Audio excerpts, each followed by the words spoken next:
Breaking news. Concerns about an attack on Belarus have increased as the next devastating stage of the conflict in Ukraine looms. A high-ranking official in the Ukrainian Ministry of Defense has expressed concern that Belarus's provocative missile launch could bring a third country into the conflict. A top defense official has warned that a provocative attack on Ukraine from Belarusian soil is possible and risks taking the war in a new direction.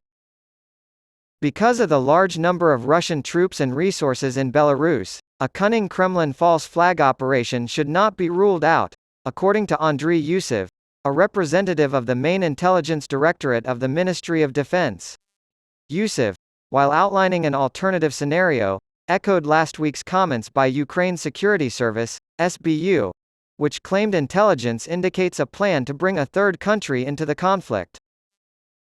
The SBU has warned that the Mozyr oil refinery in Belarus will be attacked by saboteurs who will blame the incident on Ukraine based on information gathered from sources including a captured Russian serviceman. Russian troops, forces, and means for various kinds of provocations are stationed on the territory of this country in order to draw it into a war against Ukraine, Yusov told Ukrinform. So, regarding the missiles from the territory of Belarus, it would probably be an electronic launch or an imitation of a launch. It couldn't be in Belarus geographically, but everything could be set up to make it appear as though the launches originated there. Russia to the east, Ukraine to the south, Poland to the west, and Lithuania and Latvia to the north surround landlocked Belarus, a close Moscow ally.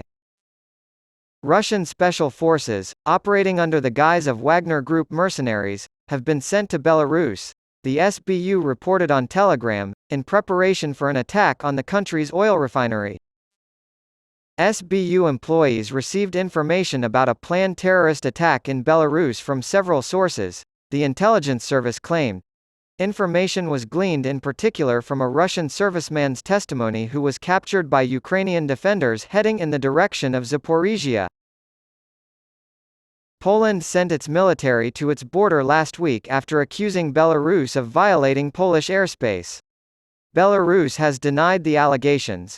Polish Prime Minister Mateusz Morawiecki claims that extremely dangerous Wagner fighters have been relocated to Belarus in an effort to destabilize NATO, sparking widespread alarm. According to Radar Online, comms sources, Zachary Ty Bryan, the on-screen son of Tim Allen in Home Improvement, thinks the comedian is a total tool for making fun of him in public for his own personal issues. Bryan, who played Alan Taylor's eldest son Brad on the hit 1990s sitcom, has recently been accused of defrauding investors of $5,000 to $25,000 by selling worthless interests in a fake technology startup. The 70-year-old Allen commented on the allegations leveled at his former co-star. Allen responded, "I don't know what's going on with him.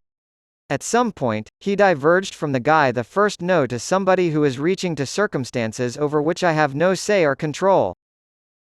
What happens to corrupted individuals is a mystery to me. You have no idea." The comments reportedly made Bryan angry.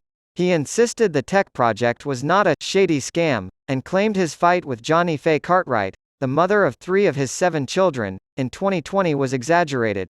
Bryan, 41, avoided jail time by pleading guilty to 2 misdemeanor charges instead of the felony counts of strangulation and harassment that he faced in connection with the incident with Cartwright. Throughout the years, Zachary, we're told, has made numerous attempts to contact Tim. I quote, "He wants to tell Tim to keep his big trap shut." Bryan was taken into custody on July 28 in Eugene, Oregon, and charged with felony assault in the 4th degree, robbery in the 3rd degree, and harassment.